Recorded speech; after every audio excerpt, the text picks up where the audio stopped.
Hello everybody, it's been a while since I've done anything even remotely resembling this, and this is going to be very different from anything that I have ever done before. Hello, this is my face. I am wearing a headset and I look like an air traffic controller because the laptop wouldn't pick up audio for some reason. I don't know why. I am here today to do a read along of one of my books, my first book, self-published. Here we go. Let me show you the cover. Ignore the little stripe on it. That's just because it's a proof copy. It's an author's copy. This is my first book. It was published in 2017, I believe. Independently published through Amazon Kindle Direct. And it used to be called Create Space. Now it's just part of Amazon Kindle Direct, who do the print versions. Because I tried to get traditionally published in the past, I was working with a publisher. Then he got done for fraud, and it kind of put me off being traditionally published.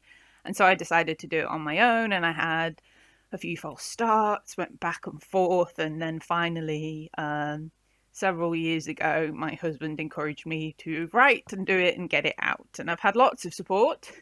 There is a sequel to this that's currently not on sale because I pulled it again because it needed a lot of work doing to it. I kind of messed it up. But I'm in the current situation, which I hope everybody is doing okay. I've been struggling. Everybody's been struggling. But I've been struggling to find that creative spark, to get back into it, to do stuff. We are on, I believe it's day 25 in my house. And yeah, I've been in a rut and I want to get out of the rut. So to encourage me to read the books and edit the second book, I thought it would be a good idea to read along. I've had people in the past asking me whether I would do an audio version of the books because for whatever reason, they find it difficult to read. They don't have enough time. They prefer audiobooks. I thought this would be a happy medium. We'll give it a go. This book, currently, it's called Sins of the Father. It's the first book in the bloody Marytown Saga, which is it's a paranormal horror, character-driven thriller type thing. Has 30 chapters. I'm going to aim to do a chapter a day. We're going to start off with doing at least 2, just to get into it, and see how it goes. I've tried to record this a couple of times. I messed up terribly. If I mess up, I'm going to leave it in, because, So, yes, we are going to get started. Grab a cup of tea, I have one, or coffee, or whatever it is you prefer to drink, in my Chester Zoo mug. Keep myself all lubricated, and let's get started. Chapter 1. Marytown, 13 years earlier. Marytown Park was a happy place, brimming with sunlit scenery. The groundskeeper had to earn his pay, but he appeared to do a good job. Plentiful beds of wildflowers beautifully plotted and meticulously maintained. A modest boating lake sat in the middle of a long stretch of lawn, the low stone wall a perch for those who wished to cool off by dipping their feet into the deep, clear water. In the heart of the lake, mounted on the back of a fearsome quartet of wolfish beasts, stood a flawlessly carved figure of a woman, the romanticized lady of the manor. From her pale marbleized left hand, a single rose fell. In her right hand, she clutched an ornate chalice close to her chest. Hair that yearned to dance upon the summer's breeze flowed out in long waving tresses, revealing a face that had somehow managed to be demure, despite the smirk that played upon her lips. Prominent and perfect, she'd become an apt monument to the tragedy that had once befallen the quaint Cheshire town. A poignant memorial, a beacon of hope. It was a nice sentiment, but like the carefree air of security that surrounded the folk who casually soaked up the sun, chattered amongst other fellow park-goers as their children charged spiritedly around the vibrantly colourful playground, it was a facade. Below the surface, the true nature of the land resonated subtly. echoes of a history that was dark as it was dangerous, speaking loudly to those who could hear. Humans believed that Marytown had once been overwhelmed by wildfire, the town and its many inhabitants tragically falling victim to the flame. Starting somewhere in the forested hills surrounding the small, mostly residential town, it had burned unfettered, fanned by inexplicably strong sudden winds until it raged out of control, leaving Marytown devastated in its wake. The death toll had reached into the hundreds, the dead later buried in mass graves. It was called a natural disaster, a senseless act of a god who felt no mercy. Stephen North knew better. Whilst the ferocious purge has indeed been a reckoning, the only part played by God was his creation of the entities who had been involved. Warriors that were as big as giants, monsters in the guise of men. It was an antipathy that had twisted silently around itself for centuries, ebbing and flowing before finally erupting in a torrent of violence so brutal and bloody that it had not paused to discriminate between the good and the guilty, the innocent and the immoral. Most of the dead had been blameless, simply caught in the brutal crossfire, wrong place, wrong time. All people, far too many dead. Stephen had known none of them personally, but still centuries later he couldn't help but feel guilty over the loss, mourn as their surviving kin had mourned. The past could be relentless when it had something it wanted to reveal. The ethereal remnants of life lingered, seeking out an ear that could hear them, an eye that could see them. Back at the scene of the disaster, Stephen could still feel the terrible heat of the fires, and taste the thick, acrid smoke on the back of his throat. He should never have been asked to return to this place. In the centuries followed, what his kind had come to know as the Purge, Marytown had been strictly off limits. A formal covenant that had been forged in the ashen ruins following the battle, an enduring assurance between those that had been responsible to ensure that the surviving mortals would be left in peace to recover, to rebuild and prosper, free from the debasing influence that had corrupted them and the indiscriminate justice that had led to. Give me a second, I need a drink. It's harder reading out loud than I thought it would be. I'm a bit nervous too, I can hear the shake in my voice. In truth, Stephen would have been content to never set foot on these lands again, but his father had imparted upon him an undeniable request, a covert rescue and retrieval mission, one of their own. Who? He had bluntly asked his father, a male who stood far greater in stature than he could ever aspire to be. A giant, even amongst their kind. Azazel had paused, clearly contemplating how much information to give, a tactic that he used often when briefing his sons for battle. I cannot say. Stephen's response had been impetuous. Cannot or will not. Azazel had sighed, heavily, deeply. My son, you know that I would not ask this if it were not vital to our mission.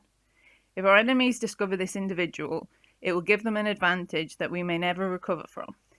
Stephen had frowned, perplexed. If you cannot tell me who it is that I'm meant to be retrieving, how will I know where to find them? You will know. After a long moment, Stephen had nodded. I understand. Azazel had seemed resigned, though not pleased with the concession. Still, he had imparted some last words of encouragement. I have faith in you, my son. I know that you will not disappoint me. Yes, father. And that was why he was there, pacing up and down a gravelled, pedestrianised pathway like an anxious lion, when he should have already completed his mission and been long gone before his enemies could become wise to his actions. They were here too, of course. Not in the town itself, as that would violate the treaty, but on the outskirts, close enough to still prickle the hair on Stephen's arm. A sensation that wouldn't usually please him, only he was not here to hunt. In and out. At least that's how it should have been. Only Stephen had found himself in a position that he had not foreseen, one that would change his world irrevocably. The whole task had been easier imagined than done. Getting into Marytown itself had not been a problem. While his enemies watched the surrounding hills, they would not dare venture too close, a flaw in their defences which he was only happy to exploit. Blanketed in an aura of energy that would make him invisible to the naked eye, he'd slipped over the border and into the cursed town. Once within the boundaries, however, he'd expected to be able to sense his target. After all, kin often recognized kin. But there was nothing except the harrowing memories of what went before, a vivid and inescapable assault upon his senses, clouding almost anything. As Stefan continued to pace, his mind raced through his options. He could continue to wander around town aimlessly, silently hoping that his presence would remain undetected until he uncovered what he had been sent to find. Or he could simply leave, tell his father that there was no such person of note within Marytown, be done with it all. I have faith in you, my son. I know that you will not disappoint me. Stefan grunted and kicked out at the gravel beneath his heavily booted foot. As frustrating as the situation was, he knew that orders were orders, and even though he thought it futile, he would see them carried out. Failure was not in his vocabulary. He would never give his father cause to question his dedication and loyalty. After his task was complete, he could always secure permission to return to the surrounding hills and kill every single enemy that scouted the area to make the visit worthwhile, he supposed. Parasites. They had little right to be there as he did, even less right to exist in peace. Resigned to his objective, he once again methodically scanned the park. Sunbathers, couples, kids and their parents. Not one of them stood out. For a dangerously long time, he stayed rooted to the spot. The internal tug between flight, and action suddenly stronger, almost overwhelming. Logic dictated that he should try somewhere else, but something was keeping him in the park. A feeling that he was right where he needed to be, even though he couldn't fathom why until his eyes. I'm sorry, I've made a mess of that whole paragraph. He couldn't fathom out why until his eyes found and locked onto a set of ivy. I'm going to start this paragraph over. Where am I? For a dangerously long time, he stayed rooted to the spot. The internal tug between flight and action suddenly stronger, almost overwhelming. Logic dictated that he should try somewhere else, but something was keeping him in the park. A feeling that he was right where he needed to be, even though he couldn't fathom out why, until his eyes found and locked onto a set of ivy-entwined gates at the southern end of the park. There. He was suddenly certain of it. As he started to move in that direction, his impatience and stubbornness were finally gratified. The moment his target entered the park, Stefan knew that he had found the right person. All of his senses tingled in recognition, not only from the bond of potential kinship, but an order that signalled them out from the milling crowd. A different beat to the pulsing natural rhythms that the other townsfolk admitted. It was exactly as his father had said. You will know. The peculiar thing that caught him off guard was not the identity of his intended target, for they had surely never met before, but their gender. There was no mistaking that this individual was one of their own, but she was female, hiding a short girlish frame beneath a dark hooded jacket that was not suited to the hot summer weather. Her face was partially hidden, an act that could have only been deliberate, and he spotted tendrils of dark, almost raven black hair peeking out from under the edges of the hood.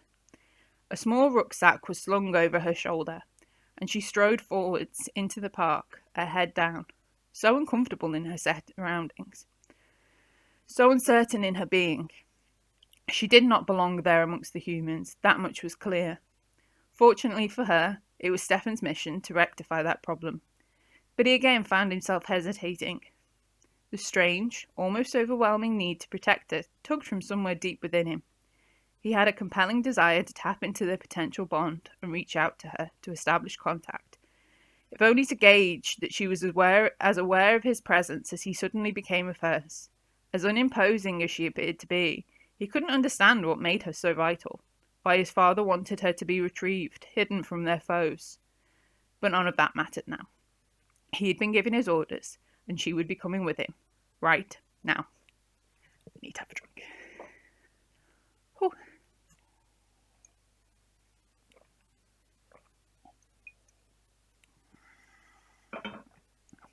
I love tea.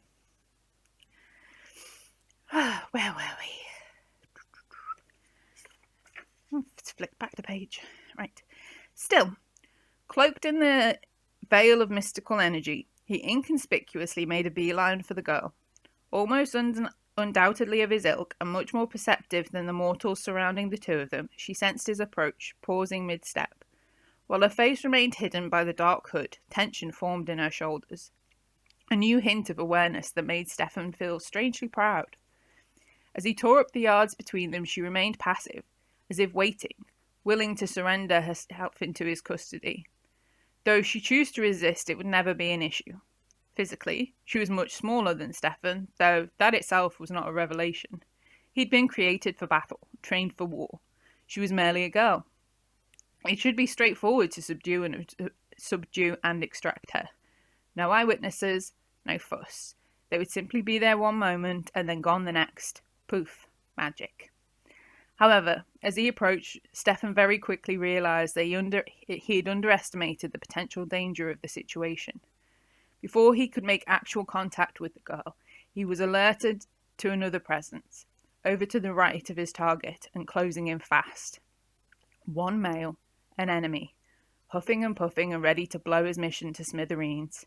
He was out of time, and he needed to leave.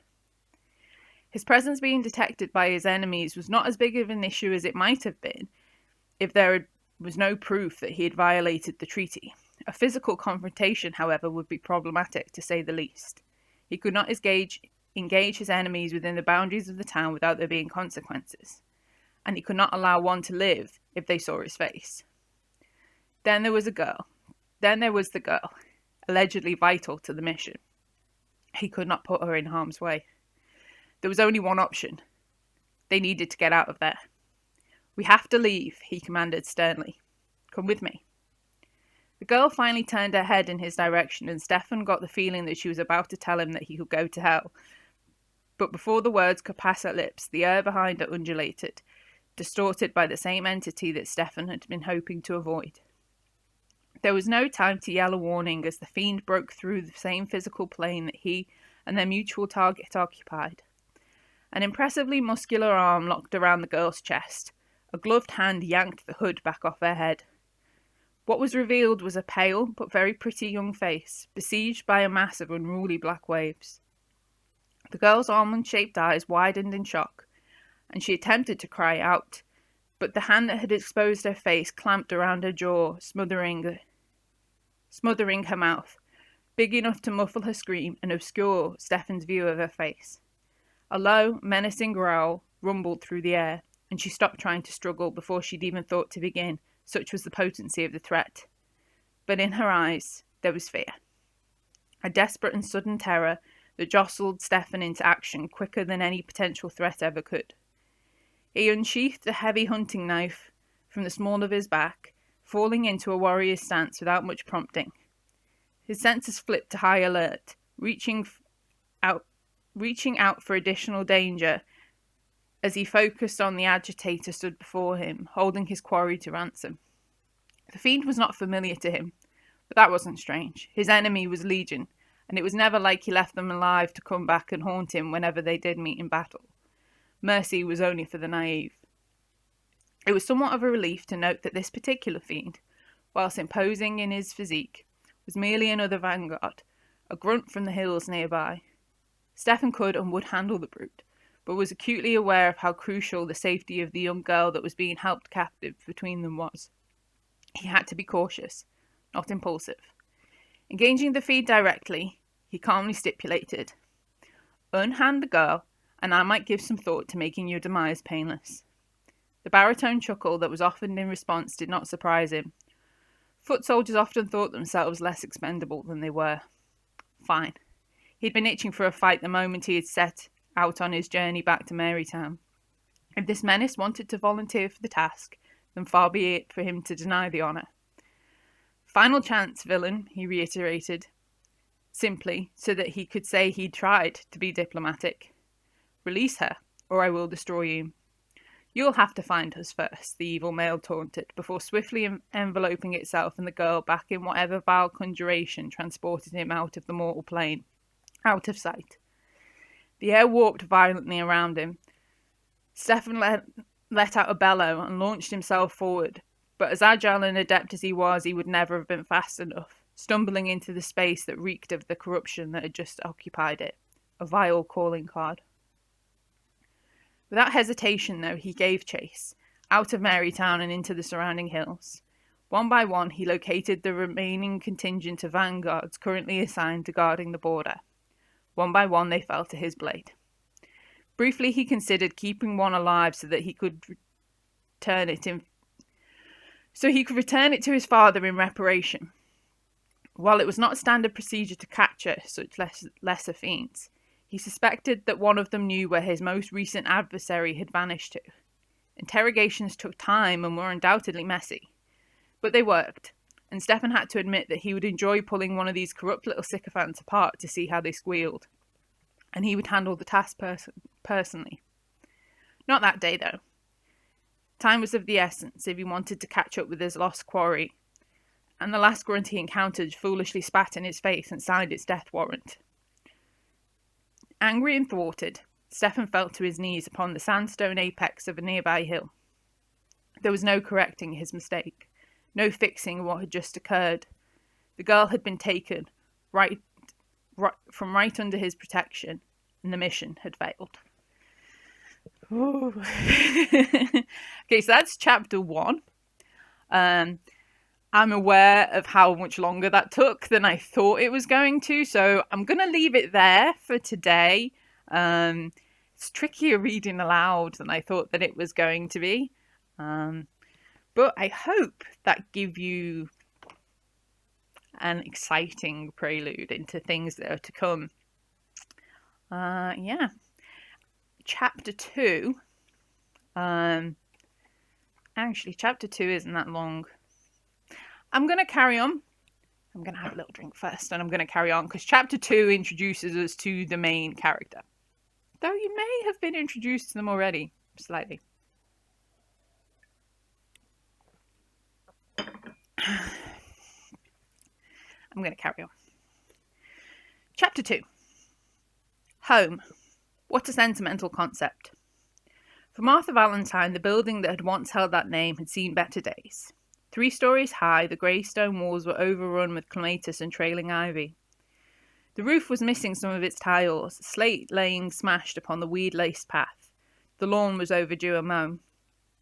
One of the upper balcony bay windows appeared to have been smashed, boarded up by thick wooden boards that seemed to be battling with the elements. The side panels had splintered and seemed to have not been repaired, webbing cracks deep into the fragile panes. The painted frames appeared to be rotten. Anything warm and inviting had seemingly been long forgotten, and for a moment she thought that the looming house had been abandoned. Patters of rain persistently kissed at her cheeks, but she gently sealed her eyes and concentrated, reaching out with finely attuned senses to decipher 2 distinct energy signatures from within the house. One was strong, vital. The other was painfully thready. Feeling it brought a lump to Martha's throat, but it was, after all, why she was there. After years of meticulously fabricated avoidance, her past had sent out a melancholy plea, whispered in the only voice that could have ever lured her back to this dilapidated shell, her childhood home. Stepping through the gate, she wrapped her light military-style jacket tightly around her body, holding it protectively closed. It didn't help. The elements, like her trepidation, were not going to be tempered by thin fabric, no matter how protective it claimed to be. The path had slickened from the rain, pooling in random places.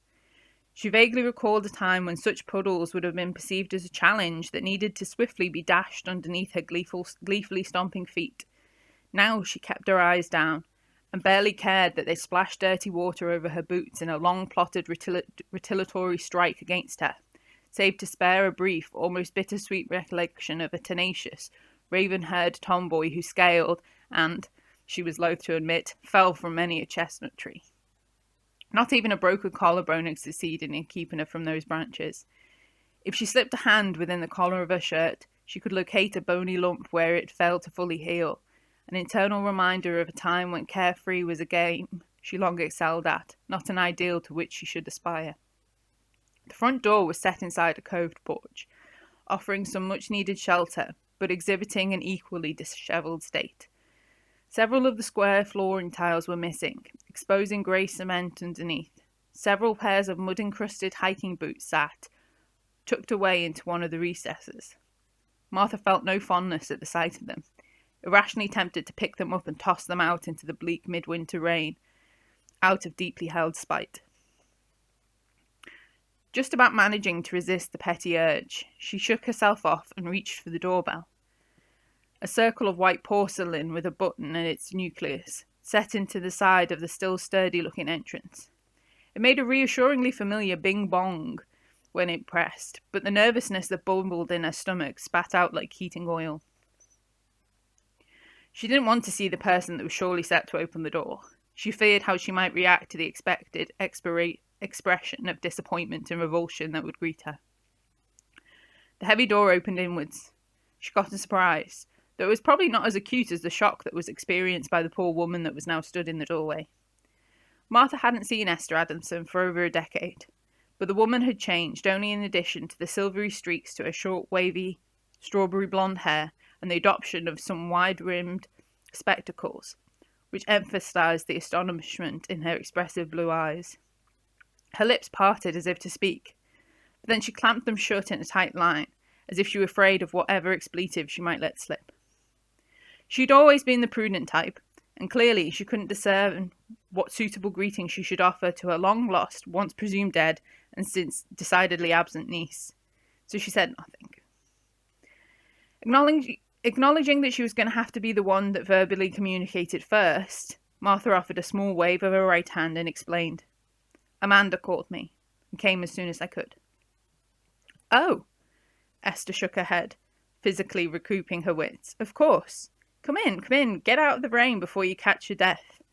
An interesting turn of phrase left to hang on the air as she reached out and dragged the younger woman over the threshold, hurriedly scanning the area to check, Martha thought, whether any of the neighbours had witnessed the prodigal black lamb darken the doorstep again after so long. Sealing them safely inside, she cordially added, It's good that you're here. Your sister will be pleased. Martha couldn't be sure if any of those sentiments were true, but she nodded regardless, gazing around the reception hall. Nothing had changed inside. Not the eggshell paint that had been sloshed over stone walls, nor the mismatched tiled flooring. Not the threadbare crimson rug, that unmistakable red brick road that led upstairs, nor the robust pinewood banister rail that she had oft got on her backside tan for sliding down. A plethora of pictures graced the walls. Portrait, painting, photograph. The entire Ford family history laid out to bear. Her eyes rolled over each frame in admiration and respect, but the quintessential feeling of home was curiously absent. Like she was standing in a museum of her life, appreciating the artwork. She could recall every item with acute clarity, but it felt as if they were well-crafted replicas of things that she had once known. They didn't belong to her. Not anymore. She realised that she'd fallen into her brooding little world when Esther let out a small, very polite cough. She also realised that she now seemed to be missing one rain-soaked jacket, suddenly hung up on the nearby coat rack, and a large pack that she'd been carrying, which was now placed at the floor by her feet. Because she had no idea whether or not her aunt had spoken, she carefully asked, Is Amanda home? She's working at the gallery. Your sister's a very talented artist. Oh, she sighed, unable to mask the surprise in her voice. The last time she'd physically seen her younger sibling, Amanda had been a cherubic 7-year-old girl that still played with dolls and made far too much noise in the mornings. Esther said, I shall call her and let you know you've arrived. No, that'll be all right, Martha shook her head. I can meet her. Esther looked her wet, shivering niece up and down through narrowed eyes as if she were trying to decipher what kind of crazy person would head back out into the rain if they didn't have to. Eventually she shrugged and stated, You'll have a hot drink before you do. And I presume you'd like to see your mother. That's why you're here, after all. The hesitation was almost deafening. Yes, I mean, is she... A sudden lump ensnared the remaining words as Martha thought about the 2 energy signatures that she'd sensed from outside. Given the eerily despondent summons that had brought her back, she had assumed that it was Amanda that had been the one in desperate need. Not her mother. The reality was a gut punch. Esther shook her head, lips pursed, making it worse. Martha suddenly felt her chest constricting. May I see her, please? Yes, of course, dear, Esther responded, a sympathy in her eyes that seemed to be genuine. But you must understand that she's not. What I mean is, there are days when she's perfectly lucid, talking and responsive. Others, well, you'll see for yourself. Martha nodded, not knowing what else to say. The back sitting room that her mother was resting in was up the wide staircase and down the far end of the upstairs hall, as the name suggested, to the very rear of the house. Martha was vaguely aware that once again very little had changed in regards to the decor, but once the door was opened, her vision narrowed down to the only thing in the room that mattered. A seemingly middle-aged lady, sitting in a cushioned rocking chair, staring vacantly out of the wide bay window at the garden that was being mercilessly battered by the high winds and rainfall. Her mother, Gail. While the ladies of her family were often considered slender, Mrs. Ford had now become painfully thin. Lengthy hair that had been considered black but people forever found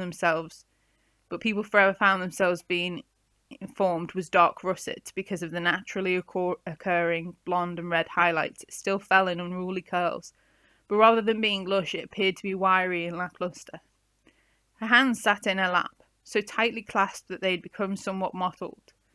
Her skin was unduly pale. Swallowing down a hard lump, Martha stepped further into the room, leaving her Aunt Esther lingering pensively in the doorway behind her. With each step she began to notice how musty the room had become, how dim the lighting inside was. The Gail Ford that she remembered adored light, and had aired the rooms out constantly when she wasn't to be found precariously perched upon a stool with a can of polish and a brightly coloured feather duster in her hands.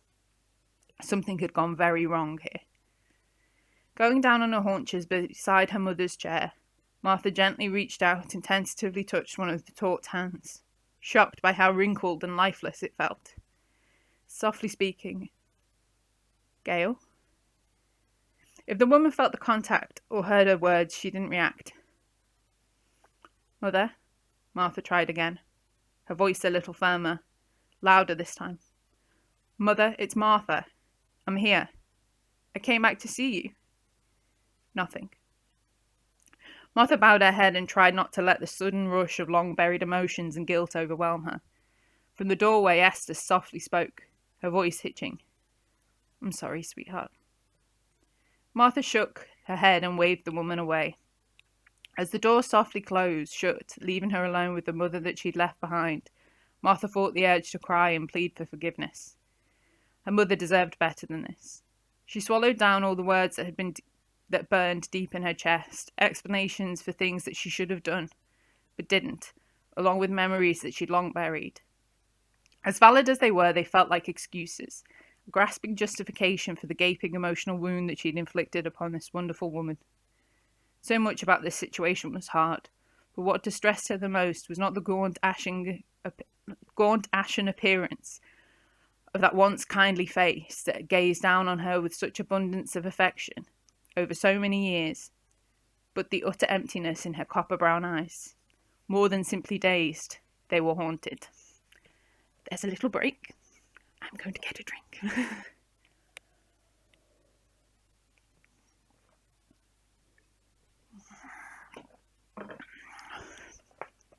That was emotional. Some time later, Martha asked, How long has she been like that? Since your father's sudden passing, Esther said. They were sitting at a robust oak table in the upstairs dining room, located on the opposite side of the upper hallway. The older woman had served off a steaming hot pot of tea from the kitchen downstairs, but it sat untouched in front of them, all comforts waylaid. We've been trying to keep her to a daily routine, up, washed and dressed, making her meals, though she barely eats anything now. On a good day, she might request something specific, like a piece of music she wants to listen to, or a book that she would like to have read to her. Amanda sits for hours reciting old poetry. She seems to like that a lot, and it's good for your sister. It makes her feel like she's helping her to heal. Esther sighed deeply. Mostly she chooses to sit there at the window, gazing out over the garden as if she's waiting for it all to end. Grief can be a debilitating burden, but I think it's fair to say that Gail suffered more than most people should. She stopped abruptly, adopted a more sympathetic tone.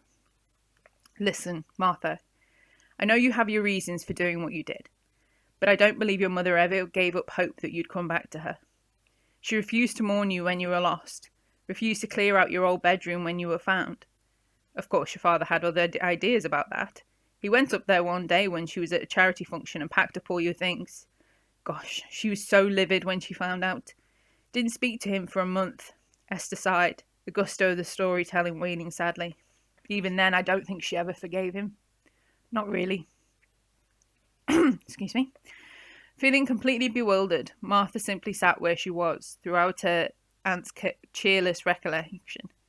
Another wrench of guilt pulled her from deep within, at the unwavering sense of dedication that her mother had shown in her continued absence. She had never given up hope that they would be reunited, and that courage had been rewarded with nothing but long, deathly silence. It wasn't fair, any of it.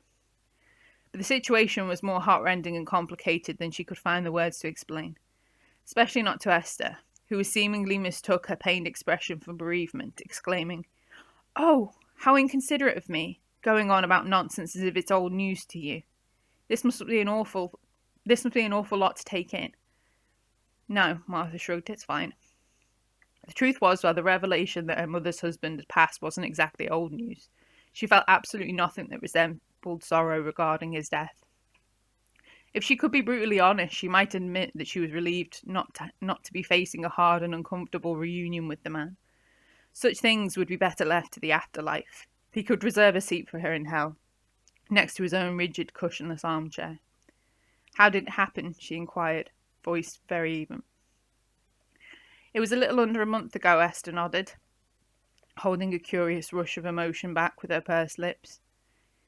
He fell from an upstairs window. You might have noticed it, boarded up from outside. Was he drunk? The inquiry was met with a hard stare, left unanswered, but it was not needed. History told enough of a story for the two of them to know the truth. It would not have been the first time that Mr. Ford had suffered a small accident because he'd been too damn drunk to take care of himself. If you live by the bottle, you die by the bottle, and the old man had lived a life soaking whiskey long enough for the reaper to call time on his bar tap. Only fitting that he should have been sozzled when it did. Gail found him, Esther declared, swiftly deciding to change the subject. That's what caused her breakdown, his death. Martha bit back her displeasure and nodded. Glancing over at a sturdy, dark oak sideboard, she observed a picture of the couple when they were newlywed. It wasn't the first time she pondered what on earth the young and exceptionally lovely Gail Valentine had seen in the man that she'd pledged her life to. It was unfathomable to believe that he was ever deserving of her admiration. But love him she had. Enough to wed, to raise her children, and remain loyal to for 30 years of domestic mediocrity. Poor woman. It wasn't a deadly sin to fall in love with the wrong man, but you could sure be punished for it like it was.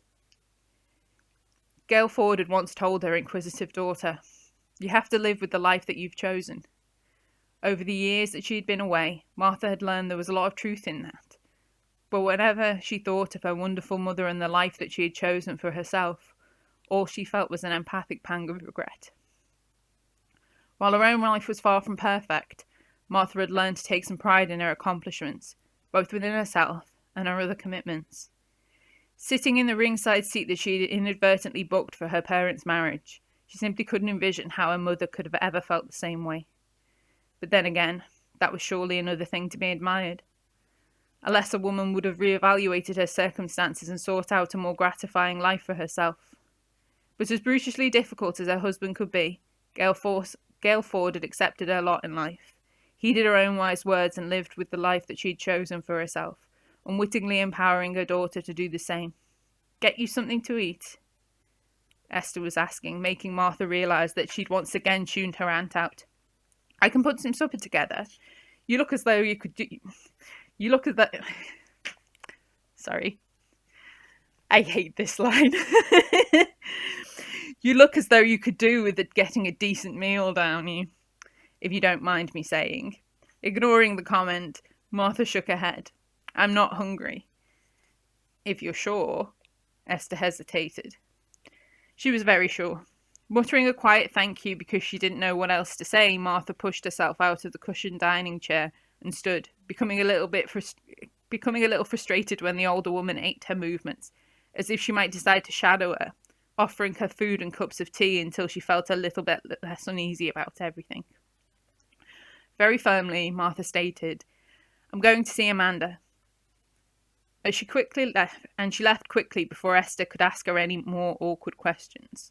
As grateful as she was for the sacrifices that her aunt had seemingly made to help her mother and sister out, she just couldn't summon the energy to sit longer under narrow-eyed scrutiny. As deeply as she felt the desire to cast aside anything or anybody that made her uneasy, it'd be selfish to cause any more discomfort to the people who had been there while she had not. And this was not supposed to be about her. It was about Gail. Her mother was in a bad way and she needed to mend the gaping emotional wound that she'd helped create. But she didn't know how to start, let alone repair the damage that had been done. She needed information. She needed the insight of the one person that this terrible situation had affected the most. That would mean another reunion after too many years, but it needed to happen. This was something she couldn't do alone. Grabbing her jacket, Martha shut the front door softly behind her, gazing up at the sky. The rain had fortunately eased to a light shower, a stroke of luck she wasn't sure she deserved. Okay, so that is chapter 1 and 2 of Sins of the Father. I hope you enjoyed that. I felt like it was a little bit rough in my reading. I'm not used to reading aloud, and there are very long sentences and big words. Hope that you enjoyed that. A little bit of insight into what happened into the past and an introduction to the main character, Martha, and where she's coming from and the situation that she has found herself walking back into. I'm trying not to, don't want to spoil anything, but I hope that you enjoyed that. And I hope that you will come and join me again for chapter 3, hopefully tomorrow. I hope that once I get used to reading out loud, things will flow a little bit better. But as I said, I'm not used to doing this, so bear with me, and hopefully that we'll get there. And I hope that you enjoyed the story, and I hope that you go away from this thinking, I want to know more. And if you do want to know more, cheap plug, you can buy this book in paperback form or on Kindle from Amazon. I will put a link in whatever I post this to. I think it's this is the edition that is up. I haven't made any changes to it recently. I'm constantly self-publishing. I'm constantly improving things and constantly editing things, so versions of them might be slightly different, but in terms of story and plot, nothing changes. So yes, I don't think I have anything more to say. This has been Sins of the Father, chapter 1 and 2. I hope you enjoyed it, and I hope you join me again tomorrow or whenever I carry on. So feel free to leave me comments, let me know what you think. I need all your encouragement. And I'll see you soon.